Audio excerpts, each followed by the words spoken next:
ஸஹீஹுல் முஸ்லிமில் இந்த ஹதீஸ் இடம்பெறுகிறது. அபூ ஹுரைரா ரலியல்லாஹு அன்ஹு அவர்கள் அறிவிக்கிறார்கள், மல்லம் யக்ஸு வலம் யுஹத்திஸ் நஃப்ஸஹு பில் கத்வி மாத்த அலா ஷுஅபத்தின் மினன் நிஃபாக்.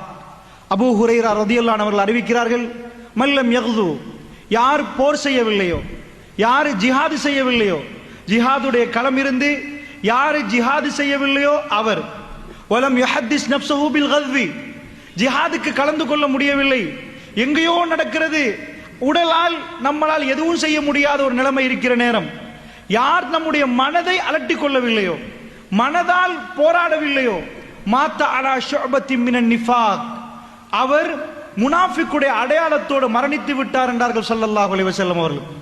உலகத்தில் நடக்கக்கூடிய முஸ்லிம் நாடுகளில் நடக்கக்கூடிய யுத்தங்கள், அவருடைய பாதிப்புகள், நானும் நீங்களும் முனாஃபிக்கா இல்லையா என்பதை பரிசோதனை செய்வதற்காக அல்லாஹ் ரப்புல் ஆலமீன் அவர்களுக்கு நேரடி சோதனை, எங்களுக்கு மறைமுகமான சோதனை.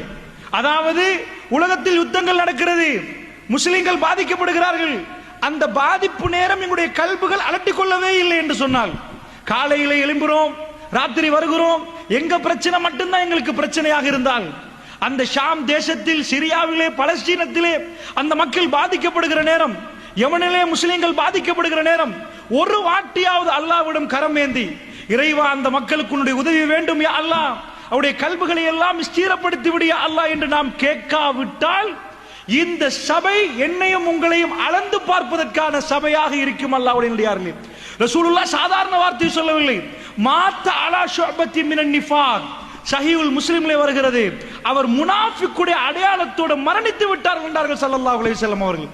அப்படி என்றால் என்னிடம் முனாஃபிக்குடைய அடையாளம் இருக்கிறதா? உங்களிடம் முனாஃபிக்குடைய அடையாளம் இருக்கிறதா? நானும் நீங்களும் முஸ்லீமா முஃமினா என்று அளந்து பார்ப்பதற்கு இந்த உலக சம்பவங்கள் சிலது நான் சொல்லிக் கொண்டு போகிறேன். அது சம்பந்தமாக எங்களுடைய கல்புகளுடைய உணர்வுகள் என்ன என்பதை நாங்கள் யாரிடமும் சொல்ல வேண்டாம், நம்மிடமே விசாரித்து பார்க்க வேண்டும் என்பதைத்தான் முதலில் நான் பதிவு செய்கிறேன். அல்லாஹ்வுடைய நல்லடியார்களே, அப்படி என்று சொன்னால், அதாவது இப்ப உலகத்தில் நடக்கக்கூடிய இந்த பிரச்சனைகள், இந்த பிரச்சனைகளை நான் சொல்வதற்கு முன்னாடி ஒரு விஷயத்தை நீங்க புரியணும். அதாவது ஹதீசுகளை பொறுத்தளவுல ஷாம் என்று தான் வருகிறது. ஹதீஸ்ல ஷாம் ஷாம் என்றுதான் ஹதீசுகள் நிறைய நாம் பார்த்தால் ஷாம் என்ற வார்த்தை தான் பயன்படுத்தப்படும். ஷாம் என்ற என்ன? அதாவது அது புரிந்தால் மட்டும்தான் ஷாம் என்றால் நான் ஹதீஸில் சொல்லுகிற நேரம் உங்களுக்கு நன்றாக புரியும். நான் சொல்லக்கூடிய இந்த மெப்பையும் சரியாக புரிந்து கொண்டால்தான் ரசூல் ஸல்லல்லாஹு அலைஹி வஸல்லம் அவர்கள் சொன்னது என்ன, இன்றைக்கு நடப்பது என்ன, அதற்கும் மறுமைக்கும் எவ்வளவு நெருக்கமா இல்லையா என்பதை நீங்களே விசாரித்துக் கொள்ள வேண்டும். அல்லாஹ்வுடைய நல்லடியார்களே, ஷாம் என்று சொன்னால் அந்த காலத்தில் ஒரு நிலப்பரப்பாக இருந்தது, இன்றைக்கு 4 நாடுகள், அதாவது பலஸ்தீன், ஜோர்தான், லெபனான், சிரியா. ஜோர்தான்ல ஒரு பகுதி, இந்த 4 நாடும் சேர்ந்த துருக்கியில ஒரு பகுதியும் வரும். இந்த 4 5வது நாடு, இது அத்தனையும் சேர்ந்தால்தான் ஷாம் என்று சொல்லப்படும். இப்ப இந்த நிலப்பரப்புல அதிகமான பெரிய இடம் வந்து சிரியா. இப்ப ஷாம பொறுத்தளவுல பலஸ்தீன் சின்னது, ஜோர்தான் சின்னது, லெபனான் இந்த பக்கம் சின்னது. அப்ப இந்த பக்கத்தில் உள்ள பெரிய நிலப்பரப்பு என்னது? சிரியா, அதான் அதிகமானது. இப்ப நம்ம இலங்கை என்று வைத்துக் கொண்டால் யாழ்ப்பாணம் இருக்குது, யாழ்ப்பாணத்துக்கு அடுத்தபடி என்ன இருக்குது? கடல், கடலுக்கு அப்புறம் இந்தியா. இந்த கடல் இல்லைன்னு நினைங்க, சிரியா முடிகிற நேரம் கடல் இல்லை, யாழ்ப்பாணத்துக்கு அடுத்த இந்தியாவா? அதே மாதிரி சிரியா முடிகிற நேரம் முடிஞ்ச உடனே துருக்கி தொடங்கிடும், சிரியாக்கு மேல துருக்கி. இப்ப யுத்தம் எங்க நடக்குது? ஹல்ப், அலப்போன்னு சொல்லுவார்கள். அலப்போன்னு சொல்லுவது இலங்கையில யாழ்ப்பாணம் எப்படி மேல இருக்குதோ, சிரியாவுடைய அந்த மேல பகுதி தான் அலப்போ, ஹல்ப்.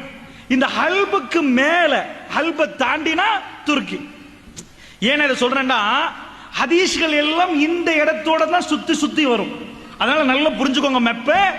இந்த ஷாம் என்ற மண்ணை பொறுத்தளவுல, இப்ப சவுதியில இப்படி நின்றோன்னு வைங்க, நின்றா இடது பக்கமா உள்ள மண்ணு தான் ஷாம், வலது பக்கமா உள்ள மண்ணு வந்து யமன். வலது பக்கத்துல யமன் வந்துடும், இடது பக்கத்துல ஷாம் வரும். ரசூல் ஸல்லல்லாஹு அலைஹி வஸல்லம் அவர்கள் மறுமையினால ஒட்டி சொன்ன அத்தனை விஷயங்களும் அந்த நிலப்பரப்பில் தான் நடக்க போகிறது. இதுல தான் ரசூல் ஸல்லல்லாஹு அலைஹி வஸல்லம் அவர்கள் நிறைய சொன்னார்கள். அப்படி என்றால் நல்லா புரிஞ்சிருப்பீங்க. சவுதி இதண்டா இந்த பக்கம் இப்படி நான் நிக்கிறேன், இந்த பக்கம் அப்படி யமன் வலது பக்கம். இந்த பக்கம் அப்படியே ஷாம். இந்த ஷாம்ல வந்து நான் சொன்னேன், பலஸ்தீன், ஜோர்தான்ல ஒரு பகுதி, லெபனன்ல ஒரு பகுதி, சிரியா, துருக்கியில சின்ன பகுதி. இது எல்லாத்தையும் ஒட்டி தான் ரசூல் ஸல்லல்லாஹு அலைஹி வஸல்லம் காலத்துல ஷாம் என்று இருந்துச்சு. அல்லாஹ்வுடைய நல்லடியார்களே, இந்த ஷாமை பத்தி எக்கச்சக்கமான ஹதீஸ்கள் வருகிறது. முதல்ல ஒரு முஸ்லிம் இந்த யுத்தத்தை பத்தி ஏன் வேதனைப்படணும் தெரியுமா? காபத்துல்லால கை வச்சுட்டாங்கன்னு வைங்க, சும்மா இருப்போமா? துடிக்க மாட்டோம், பதற மாட்டோம். அல்லாஹ்வுடைய ஆலயம் என்றா நமக்குள்ள எந்த பேதமும் பார்க்க மாட்டோம், எல்லோரும் ஒரு அணியில் நிற்போம். காபத்துல்லா, காபத்துல்லா உசுர துறக்க அடுத்த நிமிஷம் நான் நீங்களை யோசிக்க மாட்டோம். மஸ்ஜிது நபவி, மதீனாவும் நமக்கு அப்படி புனிதம். இந்த இஸ்லாமிய மார்க்கம் அவர் ரசூல் ஸல்லல்லாஹு அலைஹி வஸல்லம் சொல்லி தர்றாங்க, 3 பள்ளி வாசல்கள் உங்களுக்கு புனிதமானது. ஒன்று பைத்துல்லா, காபத்துல்லா, அடுத்தது மஸ்ஜிது நபவி, அதுக்கு அடுத்தது மஸ்ஜிதுல் அக்ஸா. இது எங்க இருக்குது? ஷாம்ல இருக்குது. அப்ப மக்கா எங்களுக்கு புனிதம், மதீனா எங்களுக்கு புனிதம், அதுக்கு அடுத்தபடியாக புனிதமான இடம் என்ன? இது ஷாம் தான் எங்களுக்கு புனிதம். இது அதிகமான மக்கள் புரியுறாங்க இல்ல? உலகத்தில் என்ன நிலப்பரப்பு இருந்தாலும் மக்கா மதீனாவுக்கு அடுத்தபடியாக இந்த ஷாம் என்பது எங்க கல்வியில் அப்படி இடம் பெற வேண்டிய இடம். இந்த 3 ரசூலுல்லாஹ் சொல்றாங்க. அப்ப ஷாம் என்று சொன்ன நிறைய பேர் கவலை வர்றது இல்ல. ஏன் வரலண்டா, மக்காண்டா வருகுது, மக்கா எங்களே, மதீனாடா வருகுது. மக்கா மதீனாவோட வர்றது தான் இந்த ஷாம். ரசூல் ஸல்லல்லாஹு அலைஹி வஸல்லம் அவர்கள் அதிகமாக சிலாயித்து சொன்னாங்க. சஹாபாக்கெல்லாம் உட்கார வச்சு பேசுறாங்க. அல்லாஹ் ஷாமுக்கு அல்லாஹ் செய்த அருள், அல்லாஹ் செய்த பரக்கத் என்றாங்க. சஹாபாக்கள் கேட்டாங்க, யார சொல்லலாம், ஏன் யார சொல்ல அப்படி என்றீங்க, எப்படி சொல்றீங்க, ஷாமை பார்த்து ஏன் அப்படி பண்றீங்க? அல்லாஹ்வுடைய தூதர் ஸல்லல்லாஹு அலைஹி வஸல்லம் சொன்னாங்க, நான் கண்களால் அல்லாஹ் ரப்புல் ஆலமீன் எனக்கு காட்டுகிறான். என்ன காட்டுகிறான் தெரியுமா? ஷாமுடைய நிலப்பரப்பில் மலக்குமார்கள் தன்னுடைய ரெக்கைகளை தாழ்த்தி கொண்டிருக்கிறார்கள். அல்லாஹ் அருள் செய்த பூமி என்றார்கள் ரசூல் ஸல்லல்லாஹு அலைஹி வஸல்லம் அவர்கள். அப்படிப்பட்ட பூமி அல்லாஹ் ரப்புல் ஆலமீன் திருக்குர்ஆன்ல குர்ஆன்ல சொல்றான். ஒரு நாள் ராத்திரி ரசூல் ஸல்லல்லாஹு அலைஹி வஸல்லம் அவர்களை மஸ்ஜிதுல் நபவி, அதாவது மஸ்ஜிதுல் ஹராம்ல இருந்து, காபத்துல்லால இருந்து எங்க கொண்டு போறான்? அக்ஸா பள்ளிவாசலுக்கு கொண்டு போய் அக்ஸாவுல இருந்து மேராஜ் பயணம் கொண்டு போறான்லாம். இதுக்கு இஸ்ராண்டுவோம், அதுக்கு மேல போறது மேராஜ். இந்த உலகத்துக்குள்ளேயே பைத்துல் ஹராத்துல இருந்து, மஸ்ஜிதுல் ஹராம்ல இருந்து அக்ஸா வரைக்கும் போனா அதுக்கு பேர் இஸ்ரா, அதுக்கு மேல போறது மேராஜ். அல்லாஹ் எப்படி சொல்றான் தெரியுமா? சுப்ஹானல்லஸி அஸ்ரா பி அப்திஹி லைலம் மினல் மஸ்ஜிதில் ஹராம் இலல் மஸ்ஜிதில் அக்ஸா அல்லதி பாரக்னா ஹவ்லஹு. அல்லாஹ் ரப்புல் ஆலமீன் சொல்றான், தன்னுடைய அடியான் முஹம்மது ஸல்லல்லாஹு அலைஹி வஸல்லம் அவர்களை மஸ்ஜிதுல் ஹராம்ல இருந்து மஸ்ஜிதுல் அக்ஸா வரைக்கும் கொண்டு போனானே, அவன் பரிசுத்தமானவன் சொல்லி நிப்பாட்டினா பிரச்சனை இல்ல. என்ன சொல்றான் தெரியுமா? பாரக்னா அலா ஹவ்லஹு, அதை சுத்தி நாம் என்ன பண்ணிருக்கிறோம்? பரக்கத்து செய்திருக்கிறோம் என்று அல்லாஹ் ரப்புல் ஆலமீன் சொல்றானே. பரக்கத்து செய்யப்பட்ட பூமி ஷாம். திருக்குர்ஆனில் நேரடியா வருகிறது. ஷாம் என்று சொன்னா அது பரக்கத்து செய்யப்பட்ட மண். அமெரிக்காவுக்கு அப்படி வரல, ரஷ்யாவுக்கு அப்படி வரல, ஷாமுக்கு பரக்கத்து செய்யப்பட்டு திருக்குர்ஆனில் நாம நெடிய பார்க்கலாம். நபிகள் நாயகம் ஸல்லல்லாஹு அலைஹி வஸல்லம் அவர்கள் ஒரு நாள் சொல்றாங்க, என்ன சொன்னாங்க தெரியுமா? ஷாமை பார்த்து, அல்லாஹும்ம பாரிக் லனா ஃபீ ஷாமினா, யா அல்லாஹ் எங்களுடைய ஷாமுக்கு பரக்கத்து செய்வாயாக.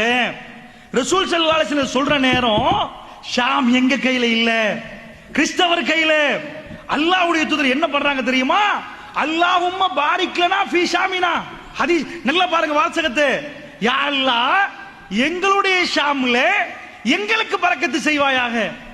சஹாபாக்கள் என்னடா, ரசூல் ஸல்லல்லாஹு அலைஹி வஸல்லம் காலத்துல ஷாம் எங்க கையில வரவே இல்லை, ஷாம் கிறிஸ்தவர்கள் கையில. அப்ப அல்லாஹ்வுடைய தூதர் சொன்னாங்க, ஷாம் கிடைக்க போகுதுன்னு அர்த்தம். அதோட யமன் வாசிகள் இருந்தாங்க. யார் சொல்லலாம், எங்களுக்கு சொல்ல மாட்டீங்களா, எங்க ஊருக்கு கேட்க மாட்டீங்களா? அல்லாஹும்ம பாரிக் லனா ஃபீ ஷாமினா வ ஃபீ யமனினா. யா அல்லாஹ் எங்களுடைய ஷாமுக்கும் எங்களுடைய யமனுக்கும் யா அல்லாஹ் நீ பரக்கத்து செஞ்சிரு யா அல்லாஹ். அதோட வந்து நஜித் வாசிகள் ஈராக் மக்கள் கேட்கிறாங்க. யார் சொல்லா, எங்களுக்கும் கொஞ்சம் ஈராக்குக்கு. அல்லாஹ்வுடைய தூதர் 3 வாட்டி சொன்னார்கள், அல்லாஹும்ம பாரிக் லனா ஃபீ ஷாமினா வ ஃபீ யமனினா. யா அல்லாஹ் எங்களுடைய ஷாமுக்கும் எங்களுடைய யமனுக்கும் பரக்கத்து செய்வாயாக யா அல்லாஹ். 3 வாட்டியும் ரசூல் ஸல்லல்லாஹு அலைஹி வஸல்லம் அவர்கள் நஜ்த் ஈராக்கை சொல்லவே இல்லை. எல்லாம் முடிஞ்ச பிற ஈராக் ஈரான் பிரதேசம் நஜ்து பிரதேசம் எல்லாம் முடிஞ்ச பிற ரசூலுல்லாஹ் சொன்னாங்க, அது ஃபித்னாக்குரிய மண்ணே, கர்னு ஷைத்தான், ஷைத்தான் கொம்புகள் முளைக்கிற இடம், அது பூமி குலுக்க வர்ற இடம், அதுக்கு துவா செய்ய இயலாதுன்றாங்க ரசூல் ஸல்லல்லாஹு அலைஹி வஸல்லம். அல்லாஹ்வுடைய நல்லடியார்களே, பெருமானார் ரொம்ப ரொம்ப ரொம்ப விரும்பின இடம் ஷாம். ஒரு நாள் ரசூல் ஸல்லல்லாஹு அலைஹி சொல்றாங்க, ஒரு காலம் வரும், ஒரு யுத்தம் நடக்கும், அந்த யுத்தம் 3 இடங்களில் நடக்கும் என்றாங்க. ஒன்று ஈராக்கில் நடக்கும் என்றார்கள், அடுத்தது ஷாமில் நடக்கும் என்றார்கள், அடுத்தது யமனில் நடக்கும் என்றார்கள். இன்றைக்கு 3 ஈராக் முடிந்து விட்டது, அதுக்கு மேலேயும் இருக்கும் இன்ஷா அல்லாஹ். ஷாமில் நடக்கிறது, யமனில் நடக்கிறது. சஹாபாக்களில் ஒருவர் கேட்டார், யார் ரசூலல்லாஹ், அந்த நேரத்தில் எந்த சபைக்கு எந்த படைக்கு நான் போக வேண்டும் யார் ரசூலல்லாஹ்? அல்லாஹ்வுடைய தூதர் என்ன சொன்னார்கள் தெரியுமா? ஷாமுடைய படைக்கு போன்றார்கள். யார் ரசூலல்லாஹ், ஷாமுடைய படைக்கு நான் தவறிவிட்டேன் என்றால் எந்த படைக்கு யார் ரசூலல்லாஹ் நான் போக வேண்டும்? யமனுடைய படைக்கு போன்றார்கள் ரசூல் ஸல்லல்லாஹு அலைஹி வஸல்லம். அல்லாஹ்வுடைய தூதர் விரும்பினது ஷாம், இல்லாவிட்டால் யமன். ஈராக்கை பற்றி ரசூல் ஸல்லல்லாஹு அலைஹி வஸல்லம் அவர்கள் பேசவில்லை. அல்லாஹ்வுடைய நல்லடியார்களே, அப்படி என்றால் ஷாம் ரசூலுல்லாஹ்வுடைய நாவினால் பரக்கத்து செய்ய, யா அல்லாஹ் இந்த ஷாமுக்கு பரக்கத்து செய்து விடு என்று கேட்டார்கள். யா அல்லாஹ் இந்த யமனுக்கு பரக்கத்து செய்து விடு என்று கேட்டார்கள். சுப்ஹானல்லாஹ், ஷாமுக்கு செய்யப்பட்ட பரக்கத்து, நபிமார்களுடைய வருகை, இமாம்களுடைய புத்தகங்கள் எழுதப்பட்ட எக்கச்சக்கமான இமாம்கள் எல்லோரும் ஷாம். பேர் குறிப்பிட்டு இன்றைக்கு நான் சொல்லக்கூடிய எல்லா ஹதீஸும் ஷேக் அல்பானி அவர்களால் சஹீஹாக்கப்பட்ட ஹதீஸ் தான் சொல்ல போகிறேன். இந்த ஷேக் அல்பானி அவர்கள் பிரச்சாரம் செய்த மண்ணு ஷாமுடைய மண்ணு. ஷேகுல் இஸ்லாம் இமாம் இப்னு தைமிய்யா ரஹ்மத்துல்லாஹி அலைஹி எக்கச்சக்கமான ஃபத்தாவா இப்னு தைமிய்யா மட்டும், மஜ்மூ ஃபத்தாவா மட்டும் 24 வால்யூம்களோடும் அப்படி கிதாபுகள் எழுதி வைத்திருக்கிறார். இங்க தொடங்கினா கிதாப் அங்க முடியும். அப்படி எழுதின அவருடைய வீர பிரச்சாரம் நடந்தது ஷாமில். அல்லாஹ்வுடைய நல்லடியார்களே, இமாம் நவவி அவர்கள் பிரச்சாரத்தை முடக்கிவிட்ட இடம் ஷாம். அல்லாஹ்வுடைய நல்லடியார்களே, ஹஜ்ருல் அஸ்கலானி ரஹ்மத்துல்லாஹி அலைஹி அவர் பிரச்சாரம் செய்த இடம் ஷாம். நான் என்ன உங்களுக்கு சொல்ல வர்றேன், பெரும் பெரும் இமாம்கள் என்று யாருடைய பெயரை நீங்கள் எடுத்துக்கொண்டாலும் அவர்கள் பிரச்சாரம் செய்த பரக்கத்து பொருந்திய இடம் ஷாம். அல்லாஹ்வுடைய நல்லடியார்களே, ஷாமை ரசூலுல்லாஹ் சிலாஹித்து சொன்னார்கள். ஷாமுக்கு நிறைய பரக்கத்தை வேண்டி ரசூல் ஸல்லல்லாஹு அலைஹி வஸல்லம் அவர்கள் பிரார்த்தனை செய்தார்கள். அந்த ஷாமை பற்றி இப்படி எல்லாம் சொன்ன ரசூலுல்லாஹ், சிலாஹித்து சொன்ன ரசூலுல்லாஹ் விரலை நீட்டி சொன்னார்கள், இதுதான் கடைசி நாளைக்குரிய அடையாளம் என்றே சொன்னார்கள். அர்துல் மஹ்ஷர் என்றார்கள். மஹ்ஷருடைய பூமி ஷாம், அர்துல் மஹ்ஷர் என்றார்கள். இந்த ஷாம் இருக்கிறது, இது மஹ்ஷருடைய மண் என்றார்கள் ரசூல் ஸல்லல்லாஹு அலைஹி வஸல்லம் அவர்கள். மஹ்ஷருடைய மண் என்றால் மஹ்ஷர் மைதானம் நினைச்சிடக்கூடாது. மறுமை நாள் நெருங்குற நேரம் நெருப்புகள் எடுக்குமா, இந்த பக்கம் அந்த பக்கம் எல்லா பக்கமும் நெருப்பு எடுக்கும். அந்த நெருப்பு மக்களை தள்ளிட்டே வரும். மக்கள் எல்லோரும் மறுமை நாளுக்கு நெருங்குற நேரம் ஒன்று சேருகிற இடம் ஷாம் என்றார்கள் ரசூல் ஸல்லல்லாஹு அலைஹி வஸல்லம். அப்படி என்று சொன்னால் இப்பொழுது நாம் ஷாமில் இருந்தே வருவோம். அந்த ஷாமை பற்றி ரசூலுல்லாஹ் சொன்னதும் இன்றைக்கு நடக்கக்கூடிய யுத்தத்துக்கும் என்ன முடிச்சு போடலாம்,